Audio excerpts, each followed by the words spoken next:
grandes invitados. Y en esta ocasión, John Perkins, estadounidense, escritor. Su mayor éxito ha sido Confesiones de un sicario económico. También aficionado, tal vez profesional, del chamanismo, de nuestras culturas ancestrales. Y él mismo, anteriormente, un sicario económico. John, bienvenido, gracias por aceptar mi invitación. ¿Qué significa ser sicario económico? ¿Cuál es el mensaje de tu libro? Bien, en primer lugar, es un gran honor estar con usted, presidente Correa. Le admiro desde hace muchos años. Mi título oficial era el de economista jefe en una de las principales empresas consultoras internacionales, pero mi trabajo era identificar países con recursos que querían obtener nuestras corporaciones, como el crudo en Ecuador, por ejemplo, y después negociar grandes préstamos para ese país a través del Banco Mundial y otras organizaciones vinculadas. Sin embargo, el dinero no iba directamente al país. El dinero iba a nuestras organizaciones para construir proyectos de infraestructuras en el país. Obras como centrales eléctricas, carreteras, parques industriales, puertos. Proyectos que, en primer lugar, generaron grandes beneficios para las empresas adjudicatarias y, en segundo lugar, dieron mucho dinero a un puñado de familias ricas del país, las familias ricas que poseen las industrias, los establecimientos comerciales. Esos grupos se beneficiaron de disponer más electricidad y de mejores carreteras, pero la mayoría de la gente se vio perjudicada porque se detraía dinero del sistema de salud, de la educación y de otros servicios públicos para poder saldar los préstamos. Al final, los préstamos nunca eran devueltos. No era posible devolverlos. Era parte del plan. Así que, básicamente, creábamos una especie de imperio que se hacía con el control del país. Ahora podíamos volver al país y decir, ¿no pueden pagar sus préstamos? Pues vendan sus recursos. Ya sea petróleo o lo que tengan, véndanlos baratos a nuestra organización, sin ninguna regulación social o ambiental. O déjenos construir una base militar en su territorio, como usted bien sabe, por Ecuador. Vote con nosotros en la próxima cumbre de las Naciones Unidas contra Cuba. Cosas así. En esencia, tomábamos el control del país. Y tengo que decir, como supongo que usted también es consciente, que si el presidente del país no aceptaba esas condiciones, muchas veces la gente a la que llamábamos chacales intervenían y o bien derrocaban al gobierno orquestando un golpe de Estado, o bien asesinaban a los líderes como hicieron con Allende en Chile, con Lumumba en el Congo y al final con Dinh Diem en Vietnam, entre muchos otros. Tenemos una larga historia que sitúa a veces al presidente de un país, al ministro de Hacienda o a otra gente en una situación muy difícil. Así fue como creamos un verdadero imperio global, un imperio corporativo. Lo terrible de esto, de todas formas, ahora que estamos sufriendo del coronavirus, es que creamos un sistema económico global que yo llamo economía de la muerte. He escrito sobre ello un nuevo libro que sale en junio y que se titula Tocando al Jaguar. El libro entra en detalle sobre cómo creamos esta economía de la muerte, que es un sistema económico basado en la explotación cada vez más rápida de recursos que se están agotando. Es una economía básicamente suicida y no está funcionando. Y estamos viendo ahora esta explotación en todo el mundo, la dependencia de los países de América Latina, por ejemplo, su dependencia de la inversión extranjera, de la explotación de materias primas como el petróleo, el zinc, el cobre y otros recursos a Estados Unidos, e incluso a gran escala flores y otras mercancías de ese tipo, ya sabe, plátanos, frutas, verduras, todo tipo de cosas. Y todo ello está poniendo a estos países en una posición muy vulnerable. Estados Unidos está sufriendo del coronavirus, pero en cierto modo creo que pone a otros países que son muy dependientes del comercio con nosotros y ahora con China y Europa en una posición muy vulnerable. Es una situación extremadamente peligrosa. Yo he sido testigo o tal vez víctima de lo que tú dices, los dólares como instrumento de chantaje. Recuerdo cuando fui ministro de Economía en el 2005, abril del 2005, cambié las políticas económicas o traté de cambiar esas políticas económicas. Ya había un crédito aprobado, se habían cumplido todas las condiciones hasta diciembre del 2004 y nunca llegó. Y cuando fui a Washington a preguntar al Banco Mundial, era un crédito del Banco Mundial, ¿qué pasó? Pamela Cox, vicepresidente del Banco Mundial, al menos frontalmente, porque los demás daban vueltas, me dijo claramente, no les vamos a dar el crédito porque usted cambió las políticas económicas, es decir, los dólares como instrumento de chantaje.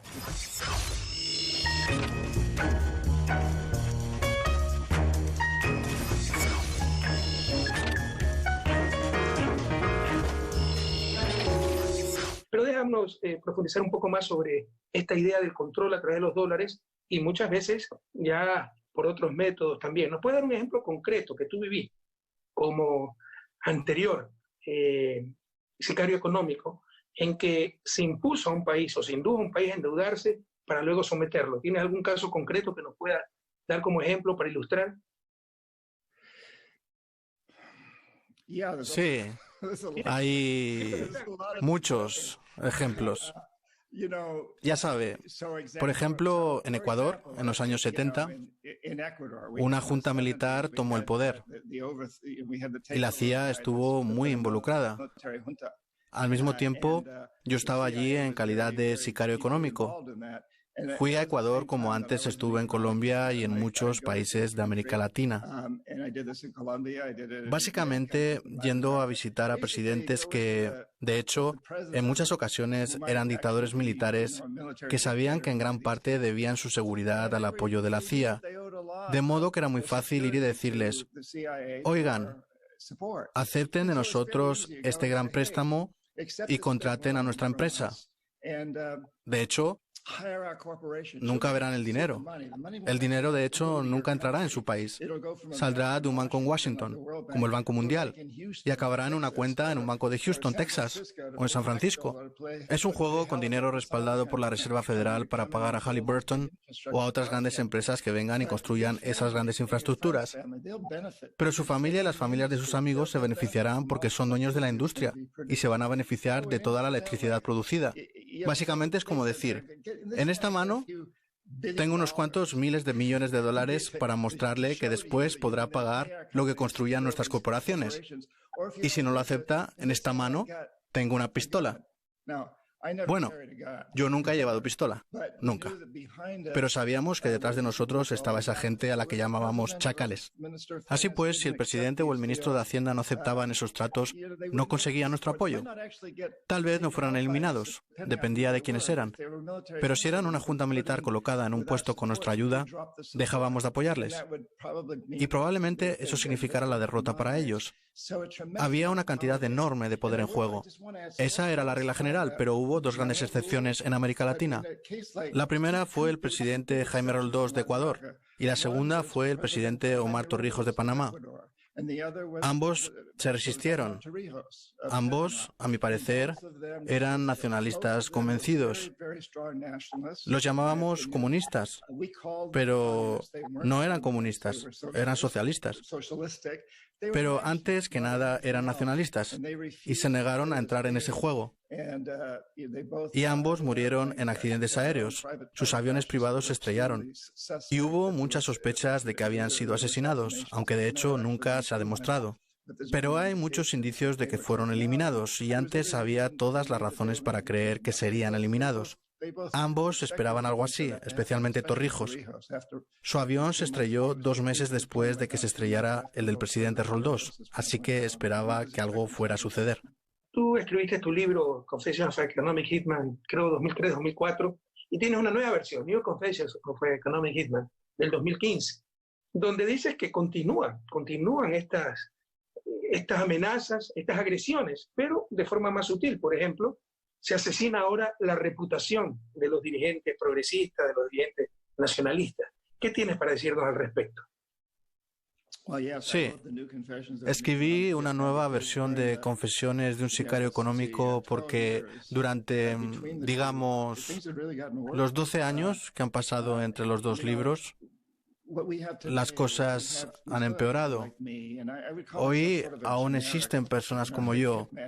Como dije anteriormente, yo era una especie de sicario económico genérico. No me importaba de qué corporación estadounidense se tratara, General Electric, Halliburton, Brown & Root o Bechtel, mientras fuese una compañía estadounidense y nosotros recibiéramos la parte que nos correspondía por la operación. Ese tipo de gente aún existe por ahí, Pero ahora toda corporación importante cuenta en sus filas con el equivalente de un sicario económico. Todas las corporaciones internacionales, las empresas petroleras, farmacéuticas, minoristas, todas están al servicio de esas empresas y viajan a otros países, por ejemplo a Indonesia, que es un caso reciente, y dicen: queremos construir una nueva fábrica y lo haremos en Indonesia a cambio de un impuesto mínimo y de poder pagar salarios bajos. Y luego van a Filipinas y dicen: ¿pueden ofrecernos un trato mejor que el de Indonesia? Así es como se hace. Al mismo tiempo, vemos que en Estados Unidos el número de jóvenes con una enorme deuda estudiantil va en aumento, además de gente endeudada por tratamientos sanitarios o tarjetas de crédito. Así que este sistema de sicarios económicos, que se inició con el fin de explotar a otros países, sobre todo a los llamados países en vías de desarrollo, ahora se ha extendido por el mundo y se ha vuelto contra nosotros. Es un sistema sumamente efectivo, o así lo parece, que se vale de la muerte y del miedo, ya sea el miedo a morir asesinado, en el caso de un presidente, o el miedo a endeudarse de por vida, en el caso de los estudiantes de Estados Unidos, donde no puedes librarte de la deuda estudiantil ni siquiera declarándote en bancarrota. Es un sistema muy efectivo. Sin embargo, debo decir que eso fue justamente lo que creó este sistema económico fracasado que tenemos, la economía de la muerte, a la que deberíamos achacarle al menos en parte la responsabilidad por el coronavirus y por todas las crisis que enfrentamos. Decimos que tenemos un problema con el cambio climático, con la desigualdad de ingresos, con el terrorismo, con la extinción de las especies, pero esos son solo síntomas de un sistema económico global deficiente que yo, en calidad de sicario económico, ayudé a desarrollar y promover. Y por eso me he pasado el resto de mi vida intentando cambiarlo, ya que me sentí muy culpable. Me sentí mal por haber hecho todo eso. Tú hablabas, y tú hablas en tu libro, de asesinato de la reputación. Ahora hay toda una estrategia regional llamada lawfare, judicialización de la política, lawfare, ¿no? Que tiene dos patas: el linchamiento mediático, asesinar tu reputación, y luego jueces sometidos, amenazados o comprados, lo único que hacen es copiar los titulares, ¿no? Y condenar, perseguir a dirigentes progresistas, nacionalistas, para aislarlos. ¿Conoces esa estrategia que existe ahora en América Latina?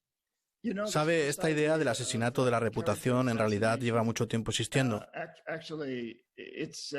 Si nos fijamos en el movimiento para quitarle a Allende la presidencia de Chile, se trataba de una campaña realmente fuerte lanzada desde Estados Unidos para demostrar que era comunista, que era un títere de Rusia, lo cual no era cierto en absoluto.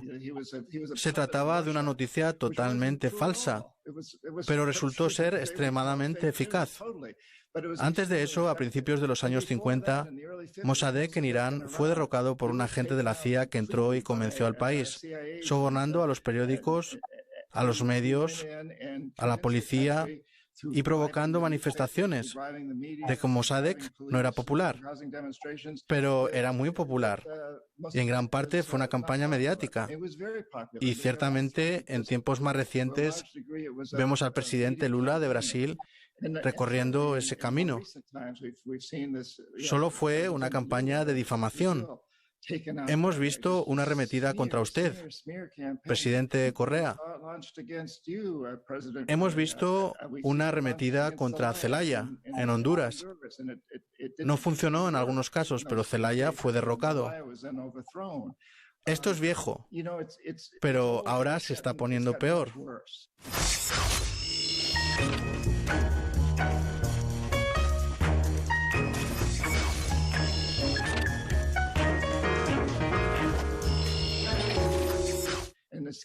Y se está poniendo mucho peor en parte por el poder de Internet, el poder de las redes sociales, que puede ser muy positivo.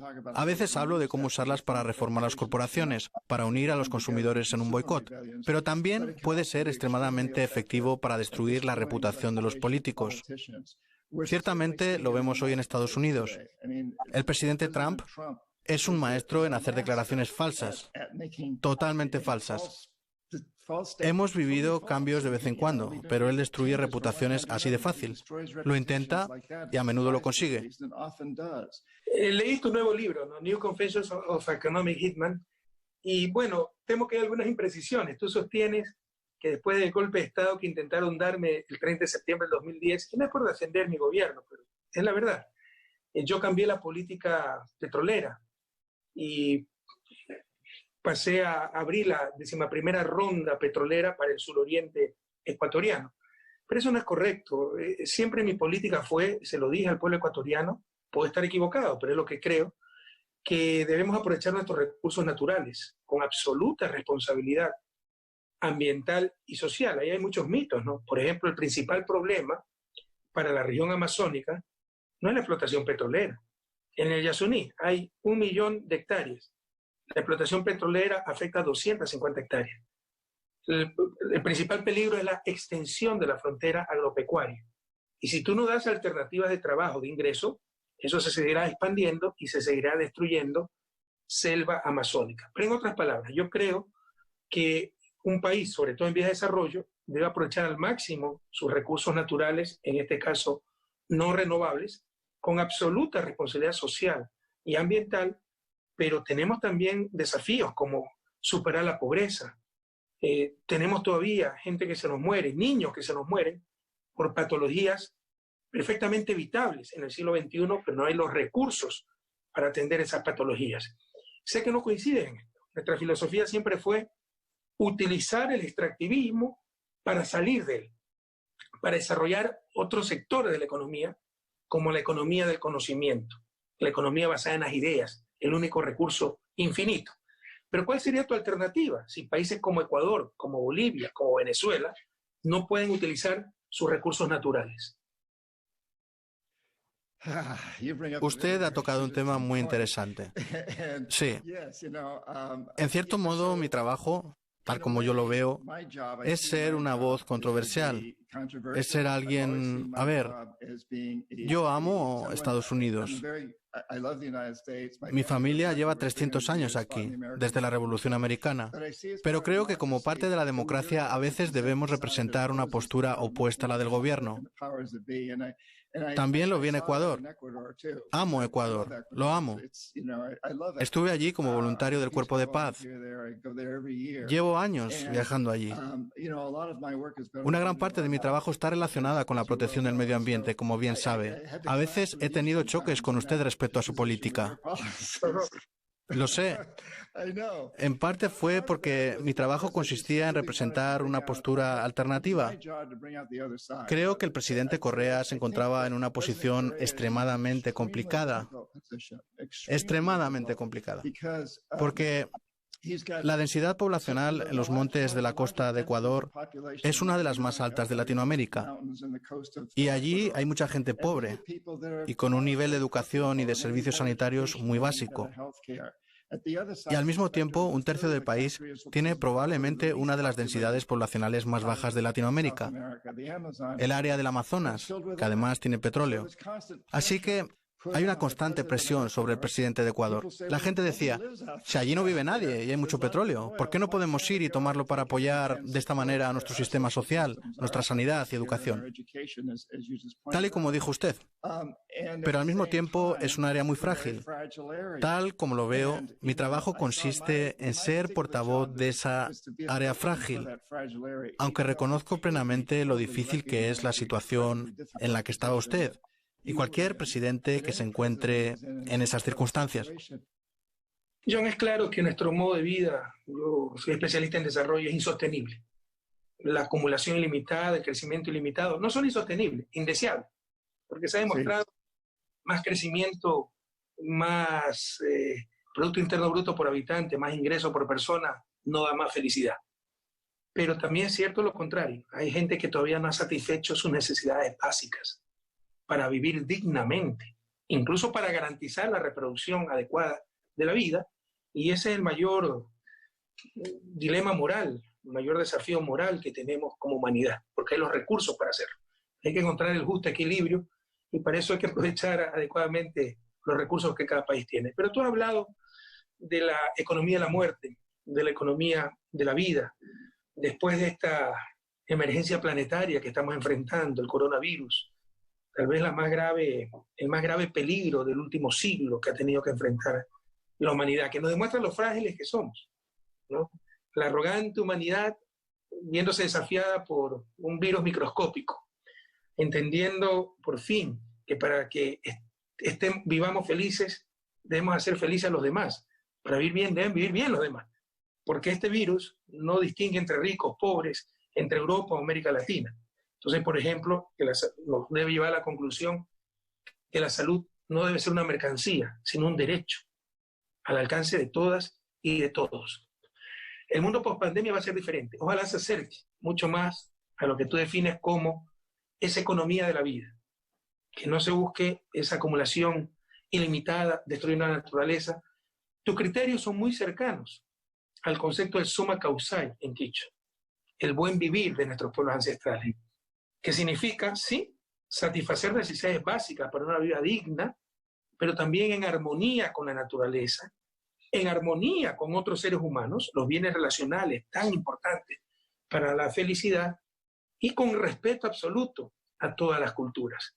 Entonces, ojalá cambie ese mundo después de esta pandemia, el mundo en que vivimos, y cambie para mejor, pasando de aquello que llamas economía de la muerte a esa economía de la vida. Yo también espero que así sea. Pienso que durante su presidencia en Ecuador, usted implementó dos extraordinarias nociones filosóficas de enorme importancia. La primera son los derechos de la naturaleza que otorga la nueva constitución del país, derechos iguales a los derechos humanos. Y la segunda es la política del buen vivir, que de hecho es la economía de la vida. Siempre me he sentido muy impresionado por ella. Y creo que después de que usted se fuera de Ecuador, el país ha dado un paso atrás en ese sentido. En realidad, de alguna manera, todo se reduce a la fuerza motriz de la economía de la muerte, que es maximizar los beneficios a corto plazo sin tener en cuenta el costo social y medioambiental. Friedman dijo que si lo hacemos, se arreglarán automáticamente todos los problemas sociales y medioambientales. Pero luego descubrimos que no funciona, que es una política insensata. Así pues, debemos ir más allá. Y creo que cuando usted habla de calidad interior, cuando usted habla de que debemos ayudar a la gente pobre, a la gente que pasa hambre, que no tiene agua, electricidad, estoy totalmente de acuerdo. Yo creo que la mejor solución para eso es igualar las cosas. Si en vez de maximizar los beneficios a corto plazo, nos guiamos por el propósito de pagarles una tasa de rendimiento decente a los inversores que invierten en algo que aumente los beneficios a largo plazo para la gente y la naturaleza, eso quiere decir que estaríamos pagando a la gente para eliminar la contaminación. Imagínese si los impuestos estadounidenses, el 54% de mis impuestos, del presupuesto discrecional de Estados Unidos, están destinados a la industria militar. O sea, básicamente a matar a la gente. Imagínese si ese dinero, o gran parte de ese dinero, se lo pagáramos a las mismas empresas, a Raytheon y General Dynamics, que actualmente se dedican a la producción de misiles, pero destinándolo a proyectos de extracción del plástico de los océanos, a recuperar el medio ambiente destruido, a limpiar los vertidos de petróleo en Ecuador y la Amazonía. Podríamos destinar ese dinero para limpiar. Tenemos vertidos de petróleo por todo el mundo, entornos devastados, para manejarnos con las nuevas tecnologías. Creo que ahora tenemos una enorme oportunidad de invertir en cosas que fomentan la vida. Si lo hacemos, al mismo tiempo estaremos haciendo una gran inversión en ayudar a la gente que no tiene agua, ni electricidad, ni sistemas adecuados de saneamiento. Y son muchas personas en todo el mundo. Espero que vayamos todos en esa dirección. Y espero que este coronavirus nos ayude a entenderlo.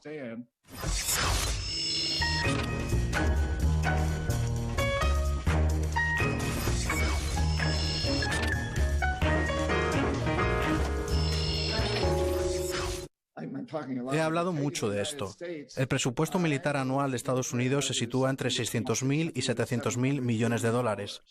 Y ahora nos gastamos unos 3 billones de dólares para luchar contra el coronavirus.